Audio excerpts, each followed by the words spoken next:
একটু ভিন্ন স্বাদে মাছ ভুনা। এখানে পেঁয়াজটা ভাজা হয়ে গেছে। এটা হলো শুধু রসুন আর শুকনো মরিচ পাউডার আর লবণ, অন্য কোনো মশলা না, কারণ এটা অন্যভাবে মাছটা ভুনা করব।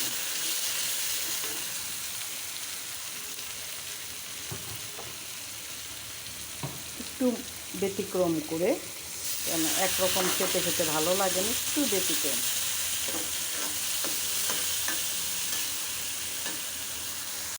আমার মাছ ভুনাটা হয়ে গেছে, এখন নামিয়ে ফেলবো। একটু ব্যতিক্রম ধর্মের মাছ ভুনা, এখানে কোনো মশলা ইউজ করিনি, শুধু মরিচ পাউডার আর রসুন বাটা।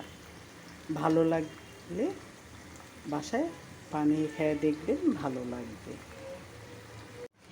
এখন রেডি হয়ে গেছে। এখন একটু তেল দিব, তেল দিয়ে তারপরে এটা ঢেকে দিব। এটা আস্তে আস্তে হতে থাকবে। গ্যাসটা অন করে দিলাম, এখন এটা হতে থাকবে। এটা হলো শাস্ত্রা মাছের তরকারি। মাছটা দিয়ে দিয়েছি, সবজিও দিলাম, একটু ঢেঁড়স কেটে দিলাম উপরে, খেতে ভালো লাগবে।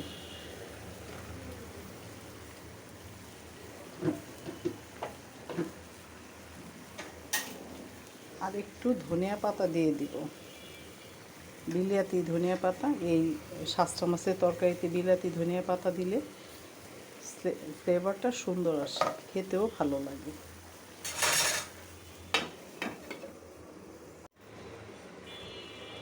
তরকারিটা হয়ে গেছে, একদম চটচড়া করছি তেলের উপরে। তরকারিটা এভাবে রান্না করলে খেতে ভালো লাগে। পেঁপে ডাল পেঁয়াজ রসুন দিয়ে বাগার না দিলে ভালো লাগে না, বাগার দিলে মজা লাগে খেতে, আলাদা সেন্ট আসে।